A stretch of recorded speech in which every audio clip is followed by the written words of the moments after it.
and they serve the state. Proud to have them both on board for a number of years here in the Kiva as we embark upon this next stretch, and everyone's sort of coming out of their cocoons and expanding, not just the mariposas, as my kids would say, they're butterflies. It's also everybody else is coming out of their cocoons and they're ready to go ahead and spend a little bit of money. And that's exactly what's been happening. Tego, Tracy, good morning to you. Boy, isn't that the truth? That's in every facet of our economy, it seems like. Definitely housing. Maybe housing was leading the way, though. It seems that way. I mean, obviously, and we're going to get into that today and just talk about some of the trends and where things are and where we see things going in this housing market. Now, as always, you can speak to a real estate expert with Tego and Tracy Venturi. All you have to do is pick up the phone and dial them directly. That's 505-448-8888. That's 505-448-8888. They've got plenty of people to help you, including them as well. Tego always does the analysis, and there is no paralysis once you get through his analysis because he's got all the data going all the way back to the mid-aughts. And in this edition of the Albuquerque Real Estate Talk, we're going to talk about appraisal challenges. That's interesting. I've been hearing a little bit about that for the last few weeks from you guys. Is it a good time to buy or sell? Tego and Tracy will have the answer to that. Is that the question you should be even asking right now, given where the market is? And where are all the buyers coming from narrative? That's exactly where everybody's talking about. We're not sure if they're here or there, California or Texas, or who's coming or who's leaving, and the latest on the luxury market and some surprising news, not to mention our homes of the week. Tego, Tracy, take it away. Thank you. Thanks, Eddie. Well, here we are again. Happy summer. Yeah. So kickoff to summer right now. I know it's not official. Yeah. It's really spring technically, but I mean, this is the kickoff to summer. It feels like summer. Pools get open, city parks, city pools, everything kind of cranks up starting Memorial weekend. So pools, can I just bring a stat in here? Oh, I did not know you had a stat for pools. For pools, of course I do. Okay. No, not really a stat. It's just that we do know, since COVID, that's one of the things that happened is you've got people that want pools now. They want those outdoor spaces, and we're going to talk about that and what's changed in our market. We're going to talk about the luxury market as well. Perfect. So Tracy, let's talk about the luxury market. Okay. So we were just talking about pools. So I don't know the whole, but let me just say that not every house with a pool is luxury. We just, in the last couple weeks, we've had two transactions going where the houses were under 300,000, had a pool. I went to an inspection on behalf of one of our agents who's out of town for the holiday. And I happened to go and meet her clients and let them in their house. And it's a $250,000 house with an in-ground pool with an automatic cover. And it was $250,000. So, you think of a pool as a very high-end luxury item, but there are pools on homes around. We're not like some markets, right? Pools are not common here. The high desert, it gets cool at night. We don't really need a pool. It's not like Phoenix. When you look at a Phoenix, satellite aerial, and you look down and every other house, or maybe two out of three. Yeah, obviously depends on the neighborhood, but most of them have pools, the majority, right? Yeah. So, one of the stories I saw last week, and I was sitting there reading it when you walked into my office the other day, Tracy, and I think the headline was, I might not get this just right, but it was basically, the new status symbol in the country is, outdoor living spaces, glamorous outdoor backyards or outdoor spaces, and of course here in New Mexico, it's great because we do have, almost 4 seasons, but let's say 3 seasons where you can full seasons where you can be outside. Yeah. Totally. If you do it right. Yeah. And I also saw an article. So I walked in on you with an article, and I had just read one in a travel magazine, and they were talking about all the movie stars and actors and actresses doing outdoor living, and that was a huge thing, and how over the top they were, and it was kind of interesting. But we see a lot of beautiful outdoor spaces here in New Mexico. One of my favorite outdoor spaces in New Mexico is at the Hyatt Tamaya. Yes, it's Oh my pretty gosh. nice. That's such a great. If you haven't been out there, it's like going to a different world. You know, you just go a little bit north of the city here, and you're kind of in a different place, and you got that beautiful view out there. Totally. So anyway, I follow them obviously on Twitter and Facebook and things. They've got the horse rehab out there. So if you're ever looking for some place to donate to, the bales of hay have gotten very expensive, and feeding those horses costs a lot. Yeah. But you can go out there and go for a trail ride through the bosque or up on the mesa. Just spectacular. And they also have day use. So you can go out there and just pay a small fee and use their swimming pools. So awesome. Speaking of living in luxury. Speaking of luxury. So luxury, Tracy, I just want to bring some data into this. So the luxury housing market, we've seen a 65% increase in closed sales of homes over $500,000 in the Albuquerque market in the last year, 12 months, rolling 12 months. And we've seen literally bidding wars on $1 million houses in the Albuquerque market. That was unheard of just, a year or 2 years ago, right? We've seen several bidding wars for $1 million houses. And so it all goes back to this whole conversation about swimming pools and outdoor living spaces, home offices, right? COVID and the pandemic has changed the way people look at homes. And I think what happened, and I don't have any good data to back this up, but tell me what you think. I think COVID, a lot of people just started rethinking the whole idea of their home, what they want in their home. All of a sudden we had 3% interest rates, and we say, well, shoot, I'm going to be home more often. I want what I want. I can afford it. I can get the 3% interest rate on that higher end luxury type home and really get what I want. And you're shaking your head. They can't see you on the radio, but you're agreeing with me? I am agreeing with you. Yeah. And one of the things that just dawned on me is I've noticed, and a lot of the luxury clients are people who, because of COVID, aren't traveling for work as much as they used to. I can think of probably 5 just like that, of people like Brenda, who used to travel for work almost every weekday. Yeah, right. Yeah, high power executive with a national big company you would recognize. Yeah. And decided to move and get that dream home, and is working from that home now because the travel is down, and she's working from home. She's just starting to do some travel again, but it's never going to look like what it was before. And she recognized that, and she went, okay, everybody's online now. I can actually live where I want to live. She doesn't have to be at a major airport that can go international like she used to have to be. Yeah. And I think that's really driven the luxury market for sure. It's just people wanting what they want and recognizing they can get it. Right. And with the interest rates, it made it so much more affordable, and they're locking in that rate for a long time. People aren't using adjustable rate mortgages right now because they're not a better deal, right? We had this conversation with a client moving back to New Mexico, who grew up in New Mexico. Right. And, they're locking in 3% or something because they're doing 15-year, and they looked at adjustable rate because they figured they might not be here more than a few years because of what's bringing them here, and it really wasn't a better deal. Yeah. But obviously the lenders know better. I'm just saying there's lots of options. So I want to tie something into that, except my computer just stopped working here, so I've got a little. So can you just kind of talk while I'm trying to figure this out? Let's talk about luxury in our market. So there's a lot of different types of luxury, right? You've got all the stats on how much luxury's gone up. We think of luxury as like 500,000 and above here. Right. Really, it's the top 10% of the homes sold price, and we know it's probably more like 550 or 600 and up right now because prices have gone up. But let's think about where those houses are, right?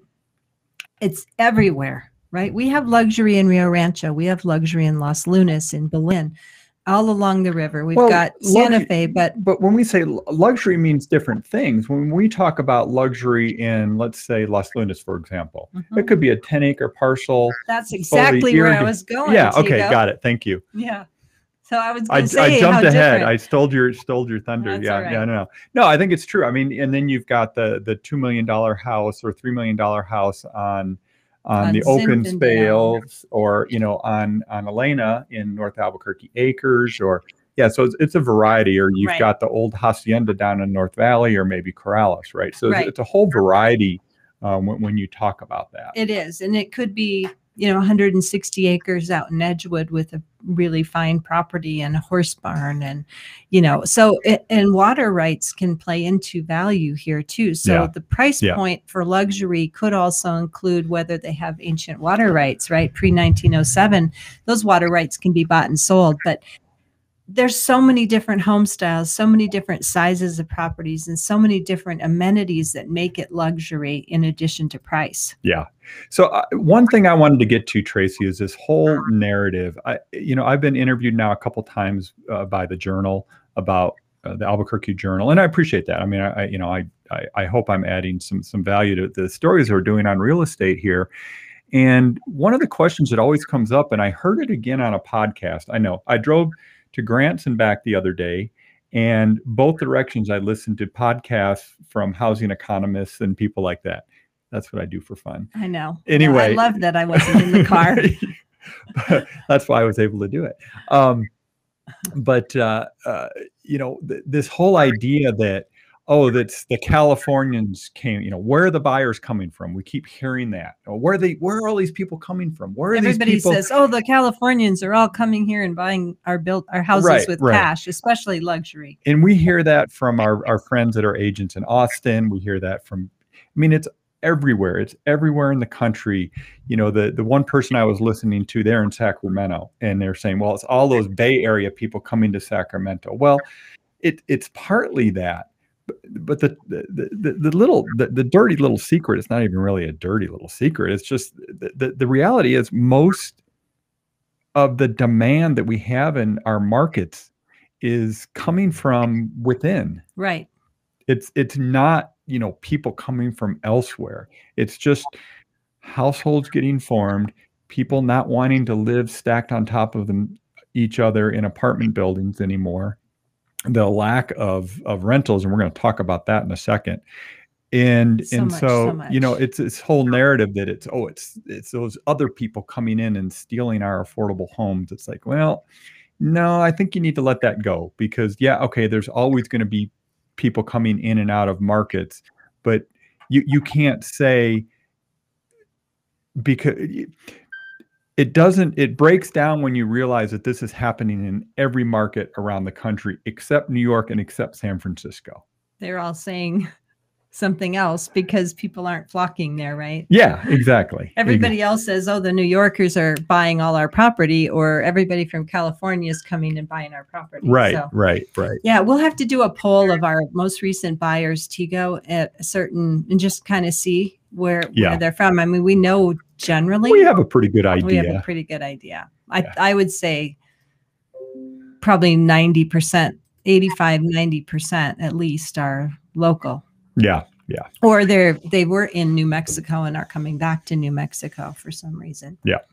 So,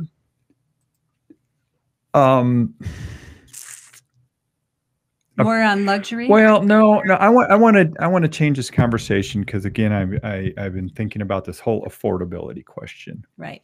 Or, you know, affordable housing / affordability of housing. Two different things. Affordable housing means the price is affordable versus how much of your income it takes to live in a property, whether you're renting or buying, right? Right. Affordability. And I saw some really fascinating data on this last week, and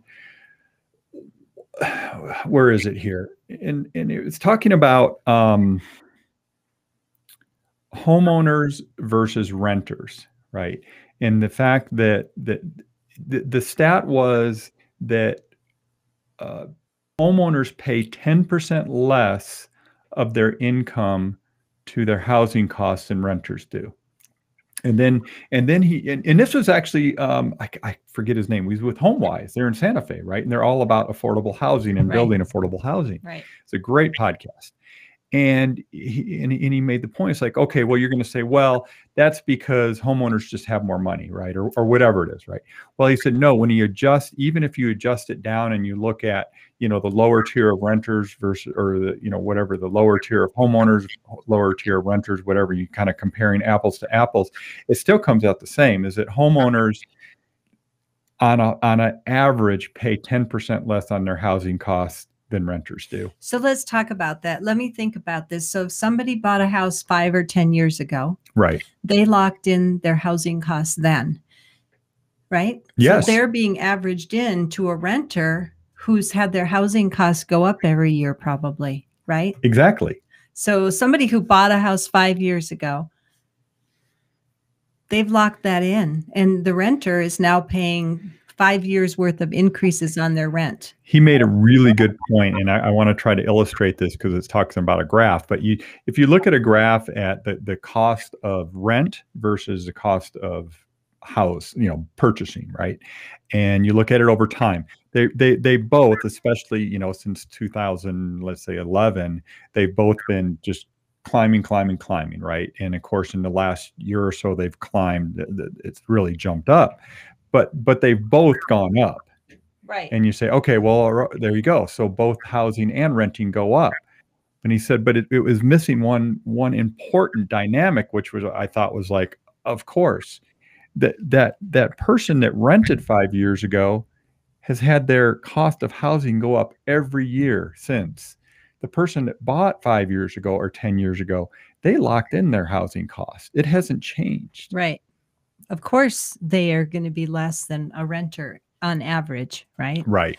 Interesting. I know a lot of the property managers that do small things probably don't raise rents every year as much. I know, like, we haven't with our properties that we have. That is true. Think about an apartment complex, which is where a lot of people live. A lot of people don't live in single family homes. They're in multifamily properties where there is a property manager that raises rent every year. It's just on the calendar, right? Whenever they're coming up for renewal, it goes up $25 or whatever. But over 5 years, that's a increase. I just messed up your. So I just think it's an interesting thing, and Tracy, we've said it that the way we've said it for the longest time is when you buy, you're locking in your housing costs for 30 years. Let's say when you're talking about a 30-year mortgage, right? But again, if you look at it and say, well, if I would have bought 10 years ago, my cost would have stayed the same. If I would have rented, my cost would have continued to go up every year. Exactly. And so that brings up the next question, Wait, Tracy. I have a question for you. Okay. So what we hear regularly, Tego, and I know you've been listening to these podcasts and we've talked about it. Is it a good time to sell? Is it a good time to buy? Yeah, I heard somebody reframe this, and it was just like it was a light bulb. It was just like, yes, of course. That's not the question.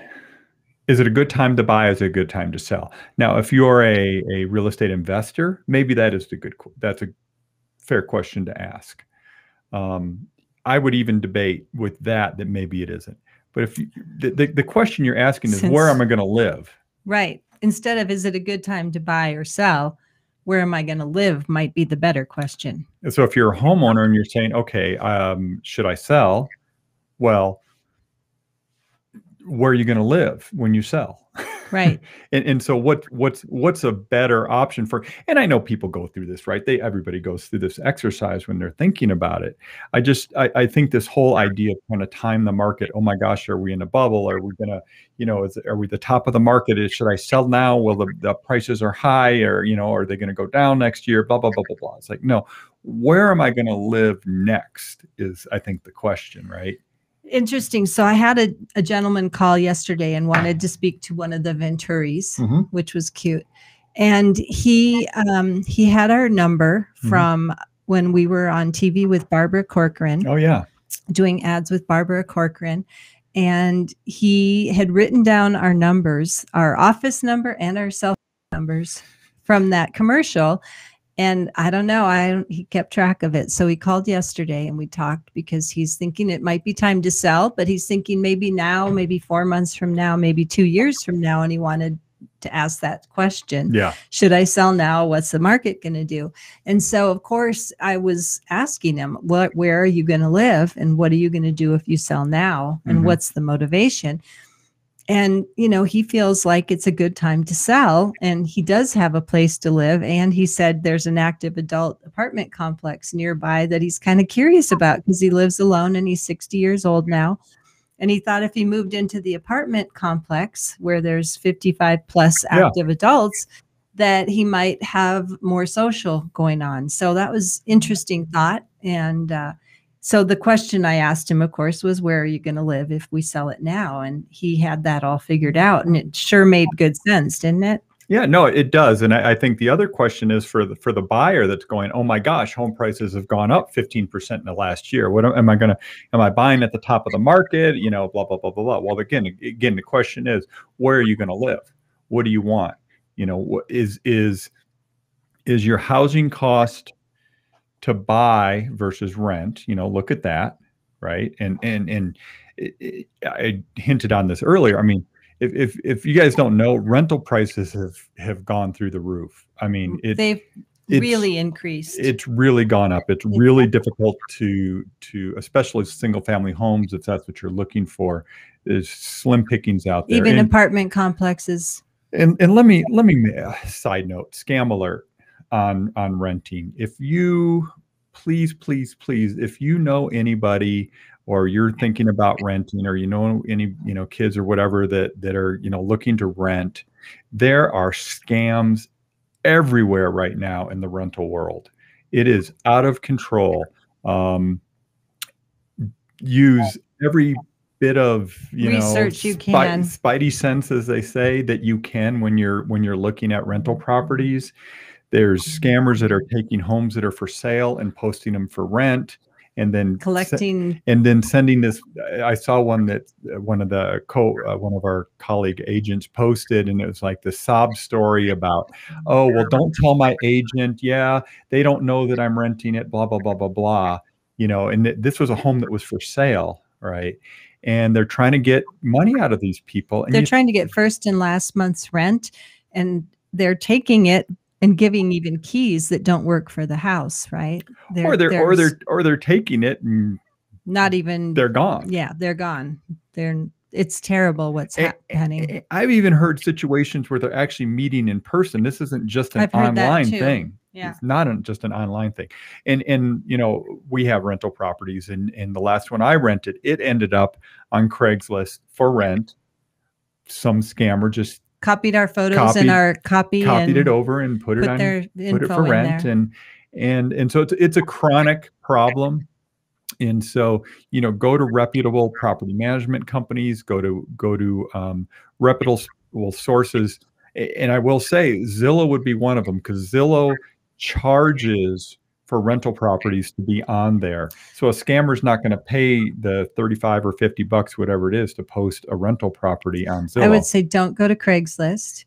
If you Google, be careful, Albuquerque property management, you'll find Sky Management and Amory and Tyson Properties. Yep. I mean, go to those websites, call the company. And we know how hard it is right now. People are offering to pay over rent just to be the one selected to rent a property. And of course, I gotta talk about my MLS, right?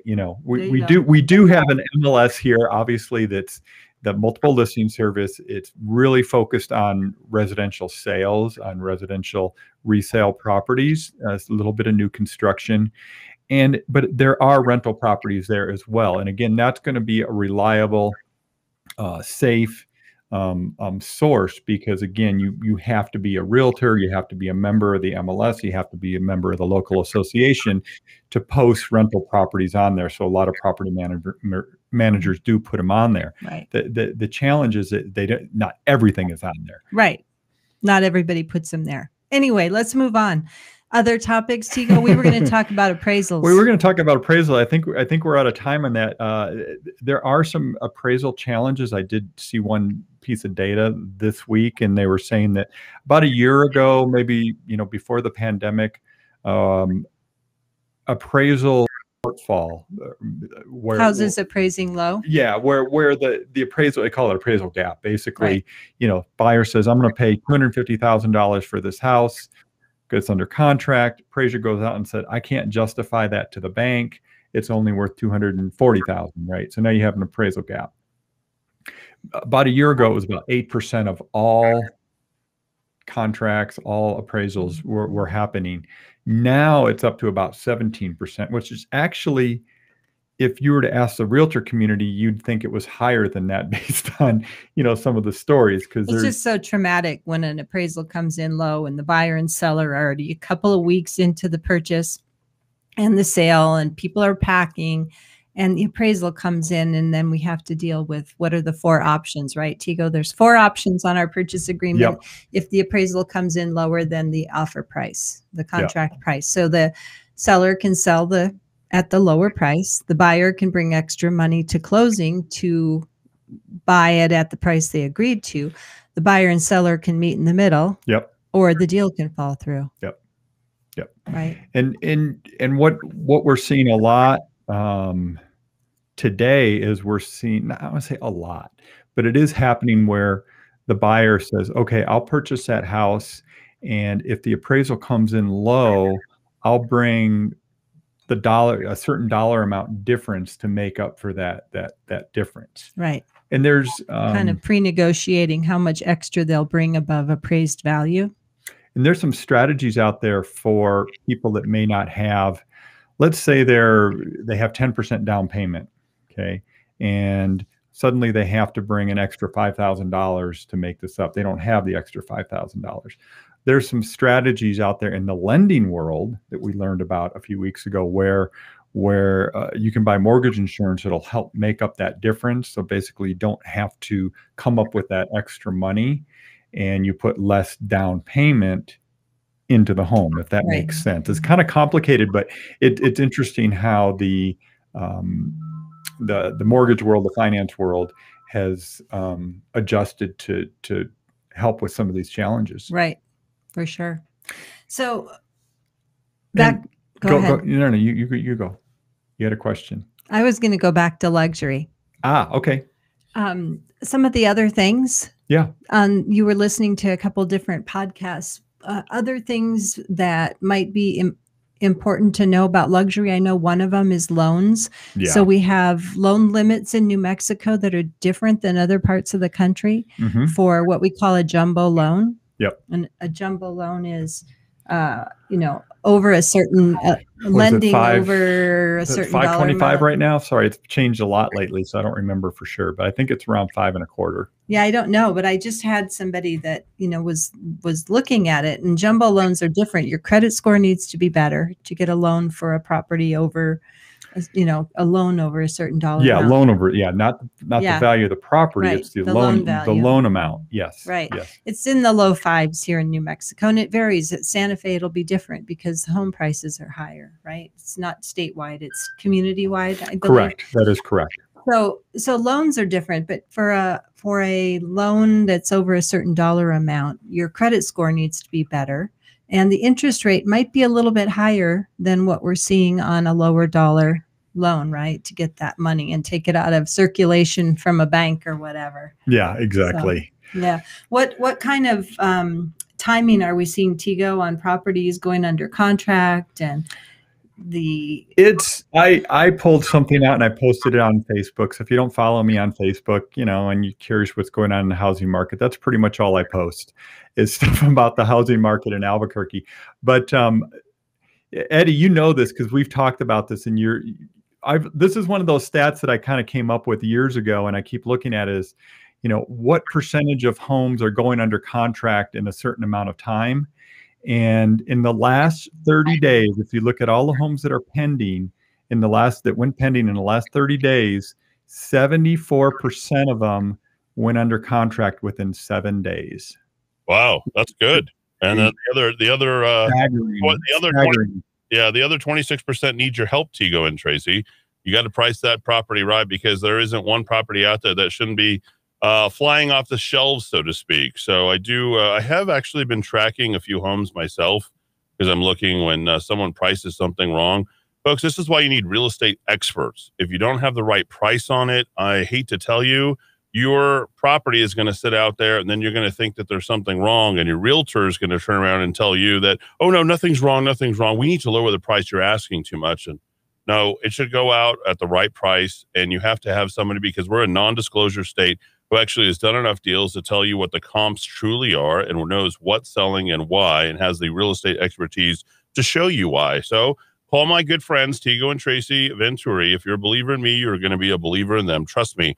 448-8888. That's 448-8888, or welcomehomeabq.com. That's welcomehomeabq.com. Happy Memorial Day.